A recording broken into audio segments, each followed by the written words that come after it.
John Keats' Ode on a Grecian Urn. How to Read the Most Famous Poem Forever by Camille Guthrie. It's hard to be human.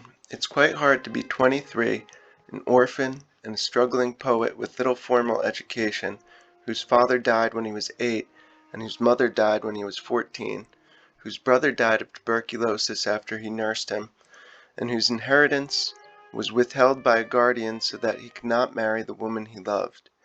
It's hard for anyone to make art, especially lasting art, and it wasn't easy to be one of the younger romantic poets, derided by critics and patronized by colleagues, yet still determined to make a mark on poetry. And it's impossible to be forever young.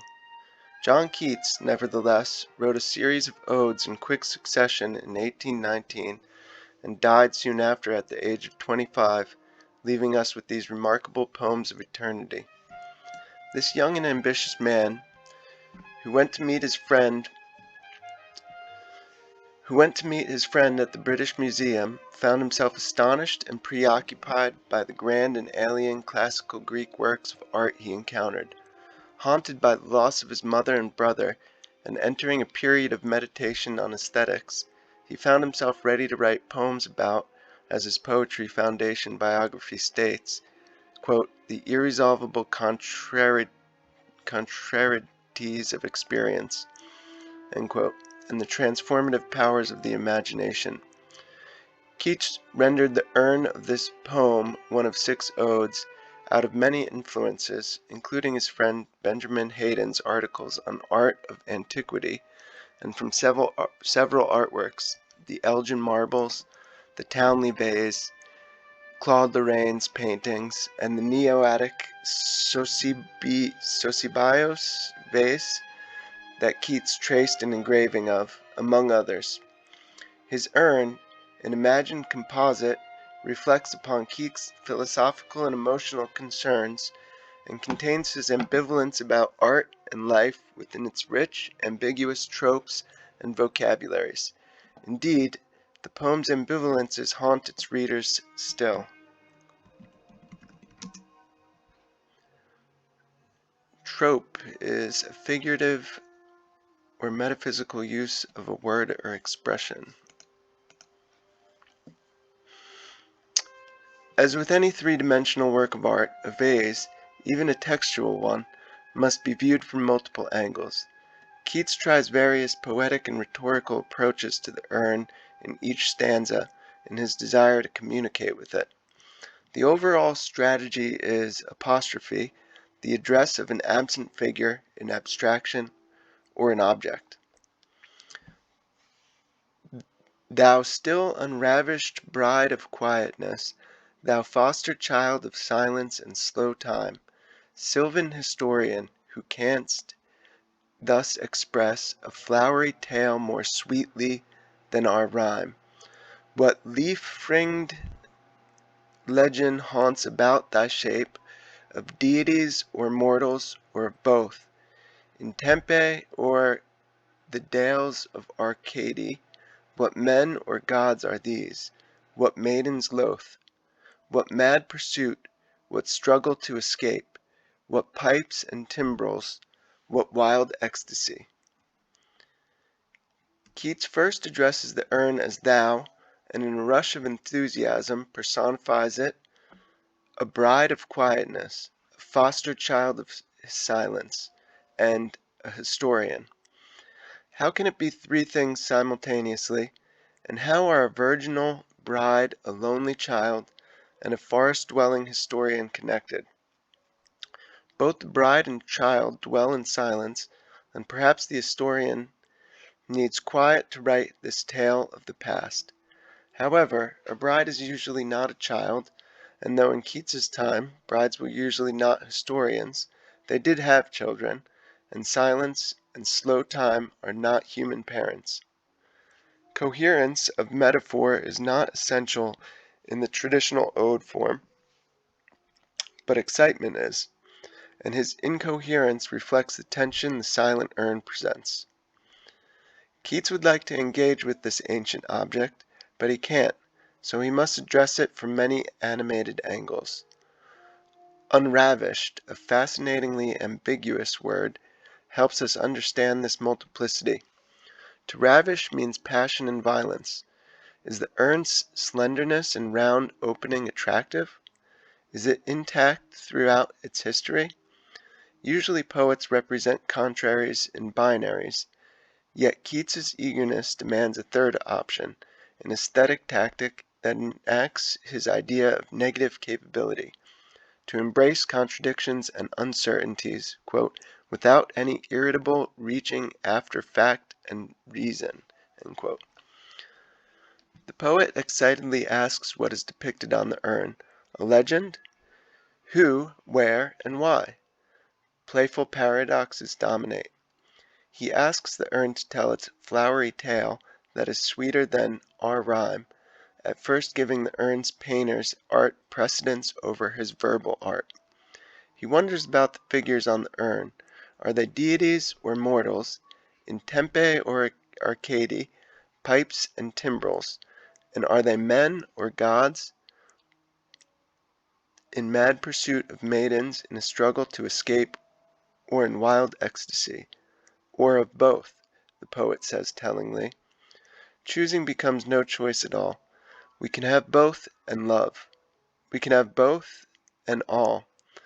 Beloved for his sensual musical lines, and despite his fervent interrogations, the poet crafts elegant alliterations such as leaf-fringed legend and lovely assonance in the quiet eyes throughout this stanza.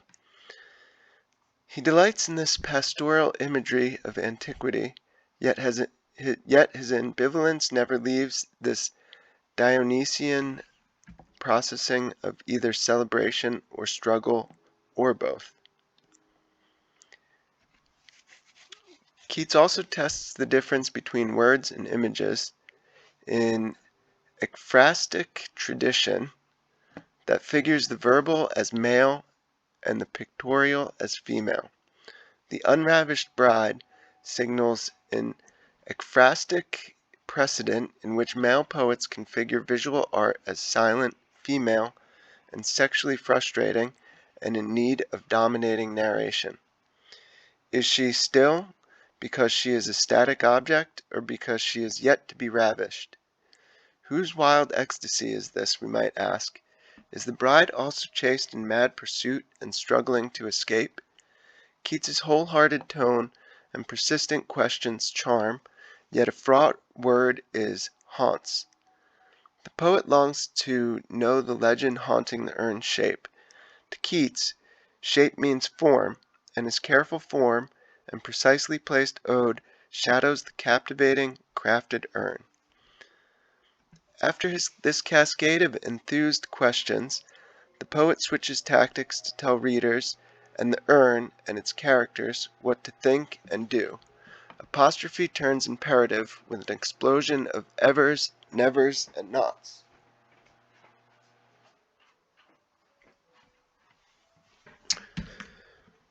Heard melodies are sweet, but those unheard are sweeter. Therefore, ye soft pipes, play on, not to the sensual ear, but more endeared, pipe to the spirit ditties of no tone. Fair youth, beneath the trees thou canst not leave thy song, nor ever can those trees be bare. Bold lover, never, never canst thou kiss, thou winning near the goal yet, do not grieve.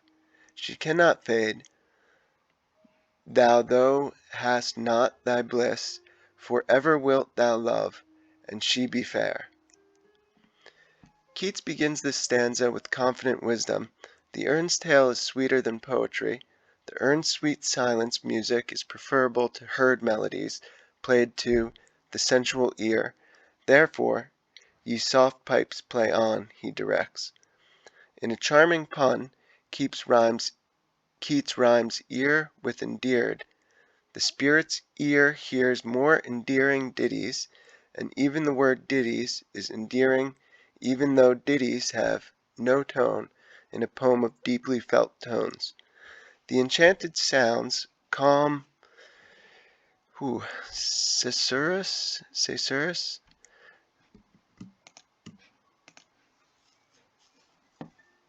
a stop or pause in a metrical line,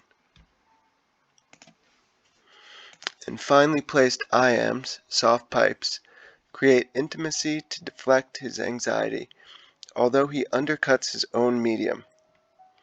Addressing the fair youth, the poet corrals him in a series of canst nots, and nor evers. The youth cannot leave his song, like the trees that are never bare, and he's a bold lover who can never, never kiss the maiden, although near the goal. But the poet comforts and orders the lover not to grieve, because she cannot fade.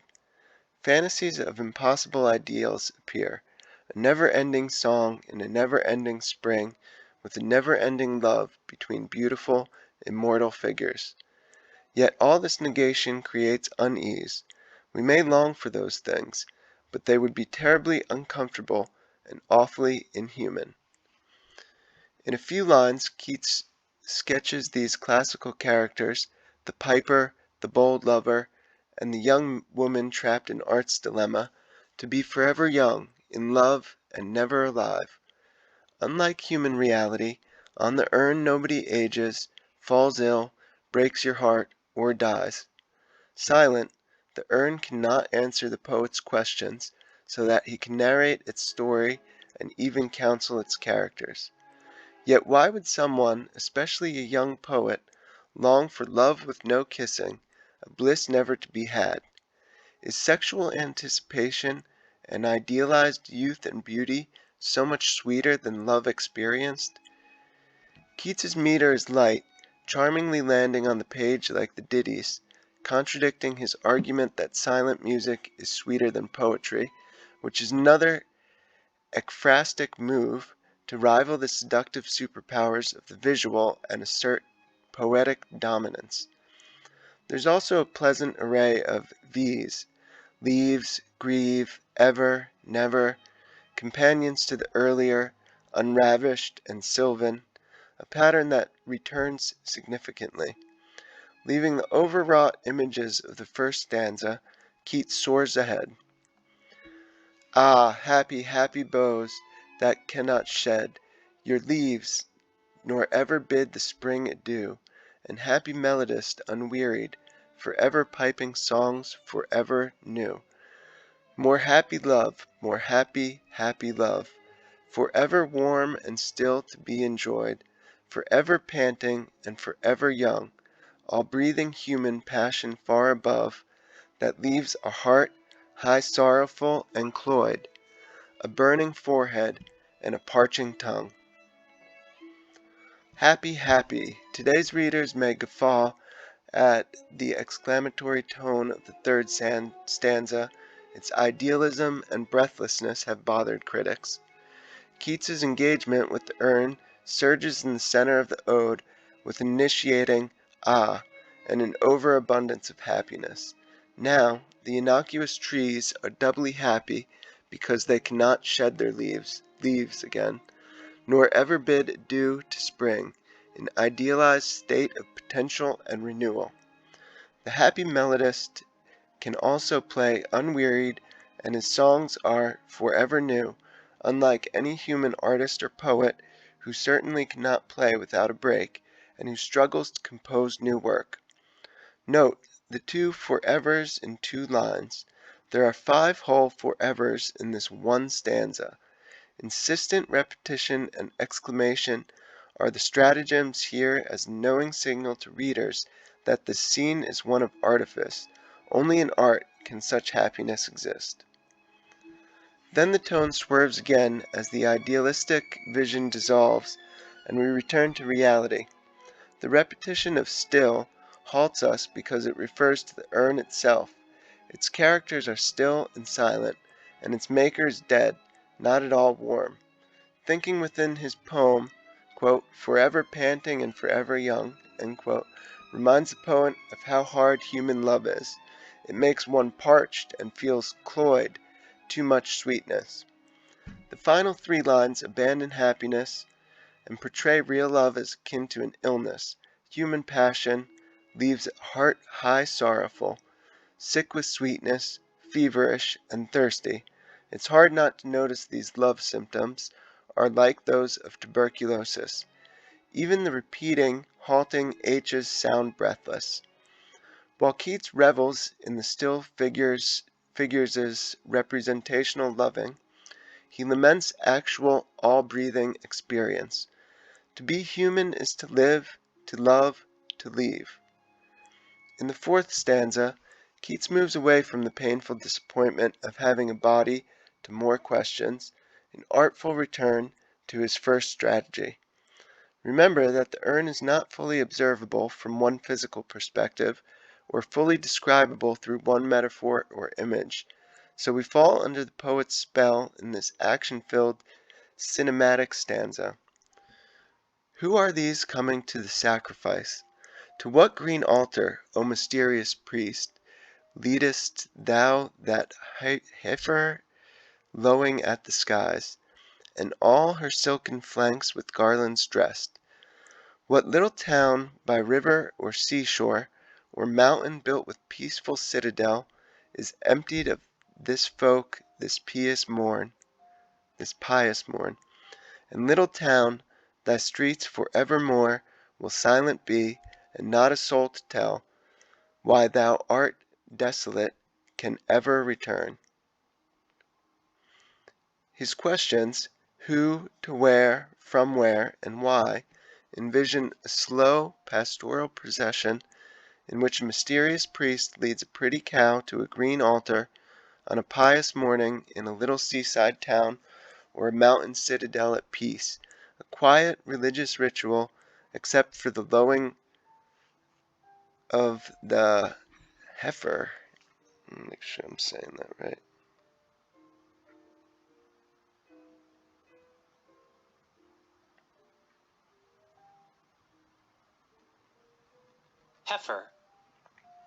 Heifer, a young female cow that has not borne a calf.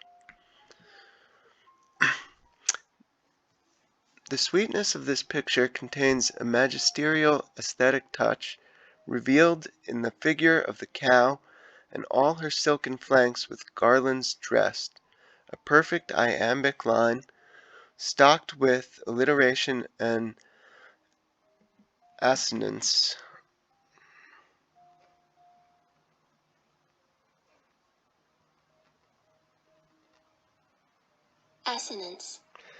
Assonance is, in poetry, the repetition of the sound of a vowel or diphthong in non-rhyming stressed syllables near enough to each other for the echo to be discernible.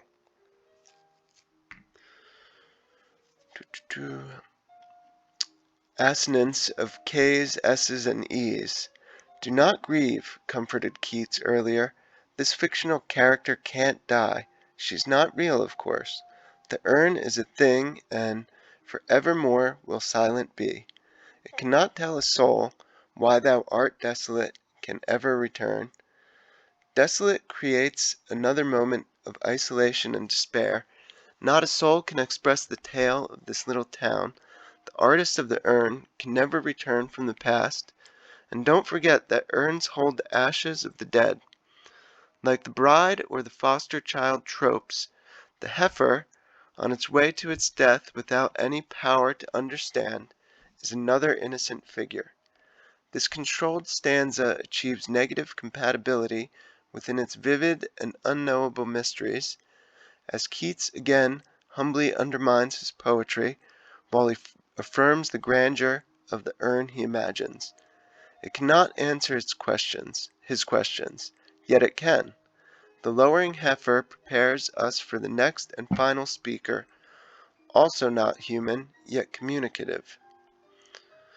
O Attic shape, fair attitude, with breed of marbled men and maidens overwrought, with forest branches and the trodden weed, thou silent form dost tease us out of thought, as doth eternity cold pastoral.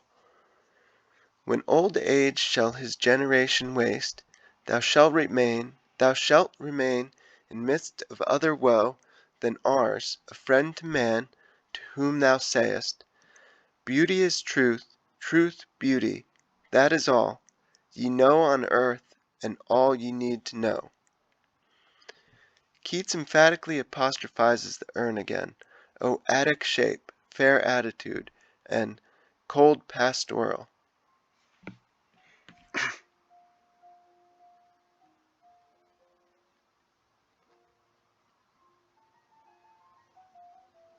Pastoral. Pastoral is associated with country life. Pastoral.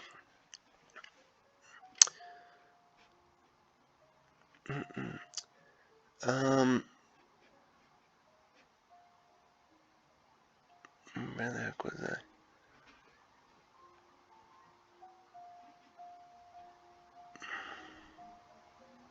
The word overwrought significantly implies both the act of making and too much intensity, an artful poetics of overwrought emotion balanced with philosophical control.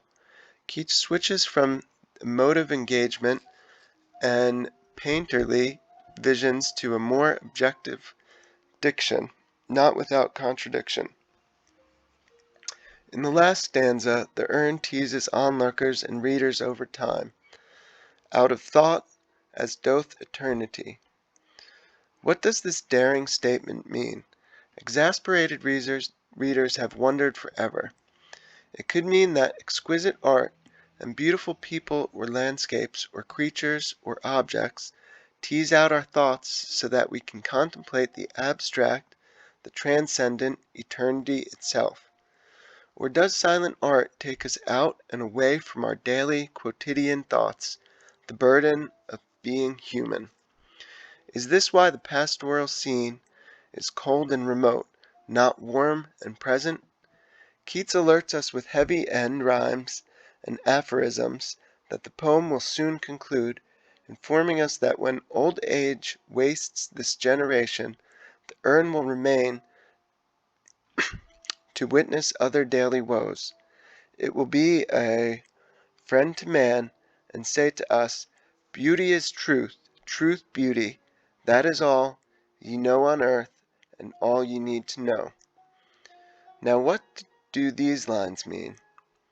In a series of letters in 1817 to his brothers and friends, Keats connected beauty with truth. Quote, I am certain of nothing but of the holiness of the heart's affections and the truth of imagination. What the imagination seizes as beauty must be truth, whether it existed before or not, for I have the same idea of all our passions as of love. They are all, in their sublime, creative of essential beauty. Entering a debate dating back to Plato, Keats stakes a romantic claim. The human imagination and its passions intertwine beauty and ethics. And in this ode, the urn now sits in for poetry itself, which Keats had earlier described in Sleep and Poetry as, quote, a friend to soothe the cares and lift the thoughts of man. In a telling conflation of the visual and verbal, the urn and poetry, Keats believes allow us to think beyond ourselves and our earthly limits. What we find beautiful in the actual world leads us to a transcendent truth, and whatever we experience as truth has sensual beauty. The dramatic source. One sec, let me make sure I'm pronouncing this one right.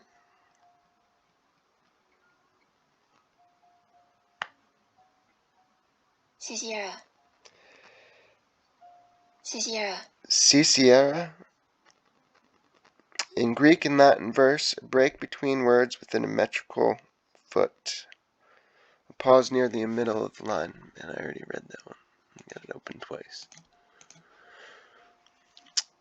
The dramatic Ciciera here forces us to slow down and have these thoughts teased out.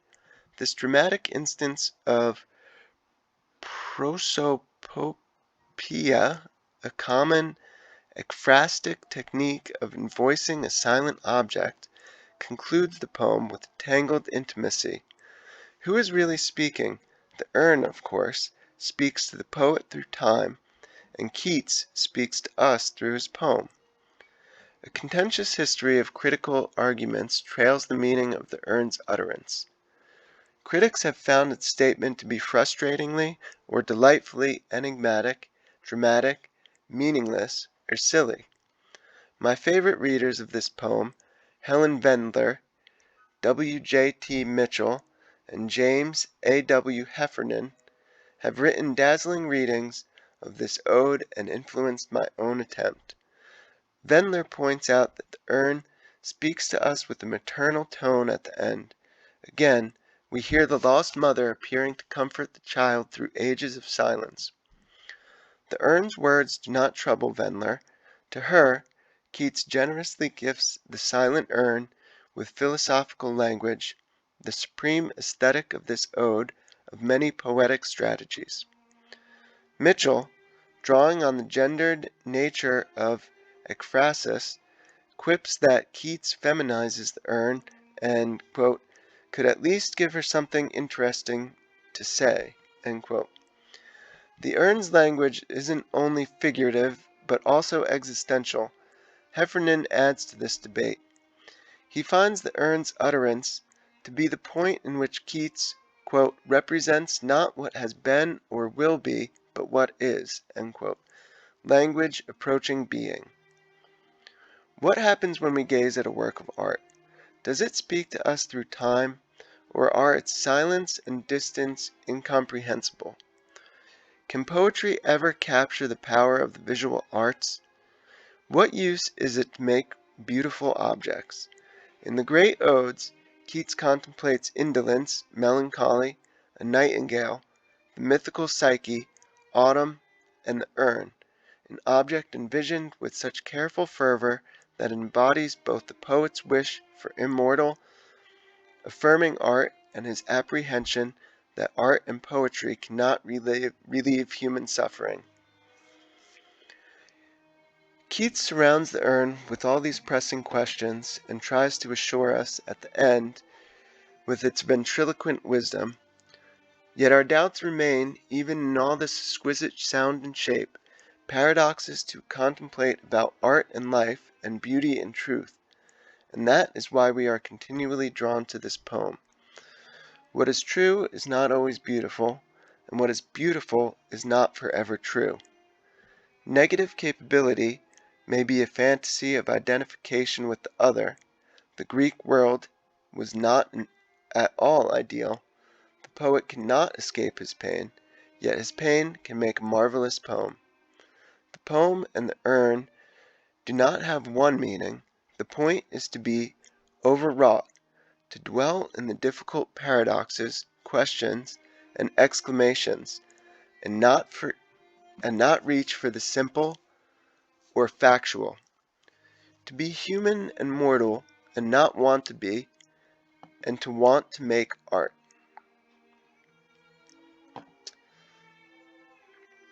Born in Seattle and raised in Pittsburgh, poet Camille Guthrie earned a BA at Vassar College and an MFA at Brown University. She is the author of poetry collections The Master Thief, In Captivity, and Articulated Layer, Poems for Louise Bourgeois.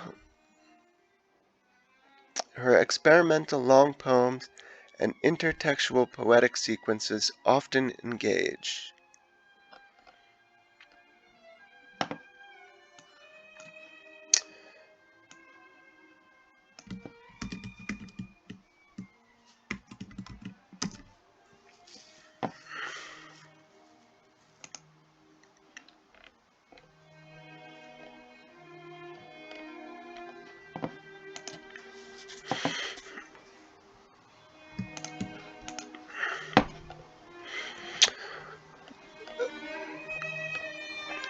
Alright, I'm going to try and give this one more reading here. Ode on a Grecian Urn, John Keats, 1795 to 1821. What a short life.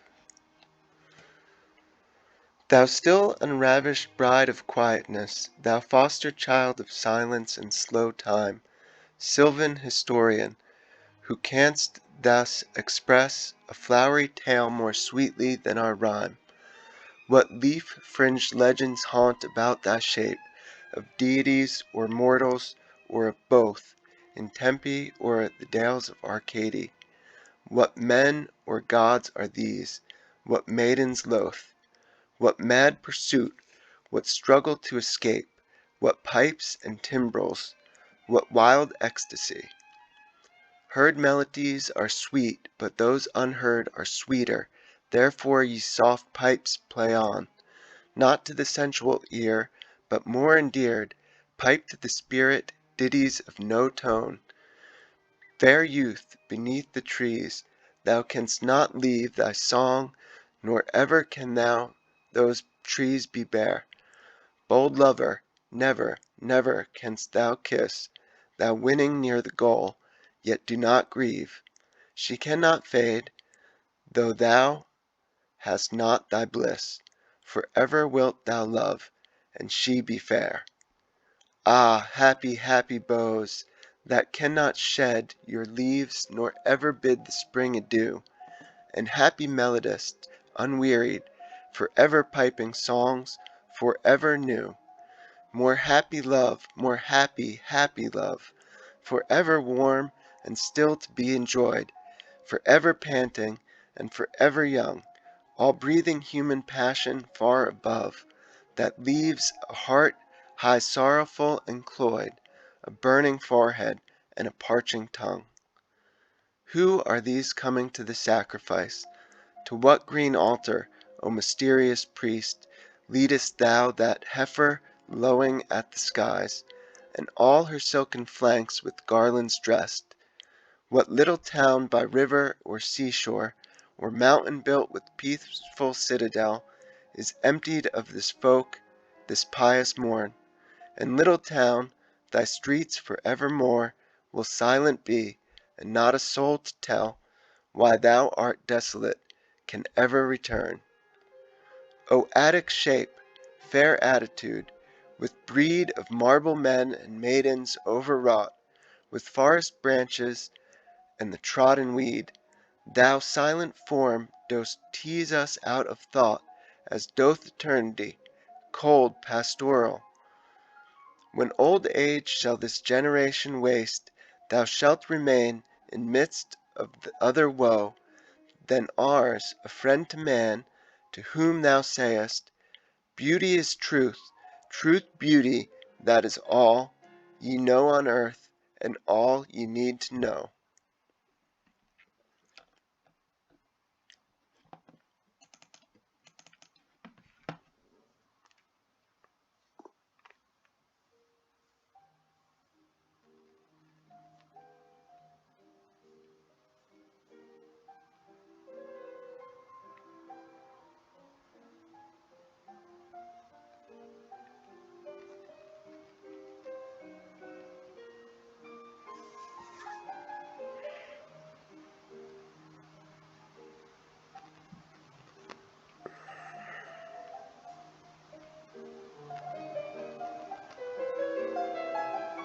Tempe.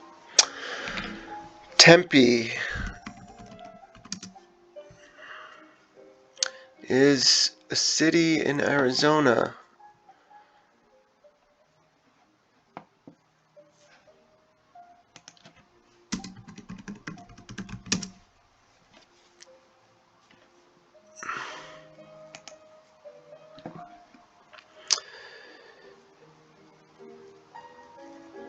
Tempe or Tempe,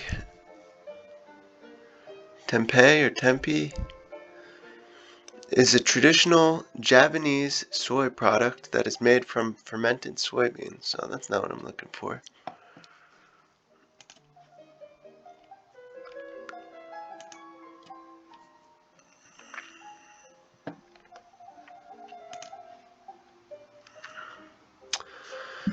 The Vale of Tempe, Greece. The Vale of Tempe is a gorge in the Tempe municipality of northern Thessaly, Greece, located between Olympus to the north and Ossa to the south, and between the regions of Thessaly and Macedonia.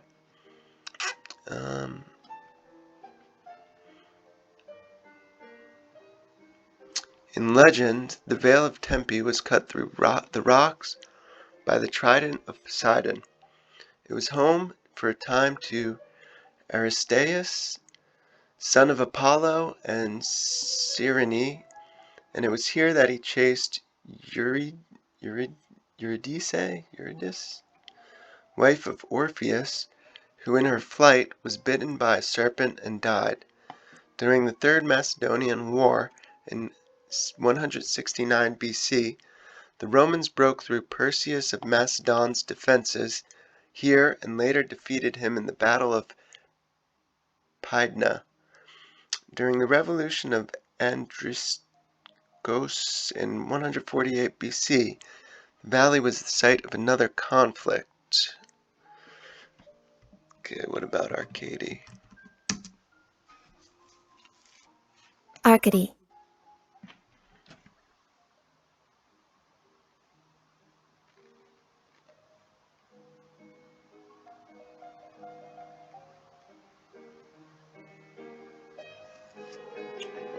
Arcady. Sorry, that's Arcady. And the definition is an ideal rustic paradise.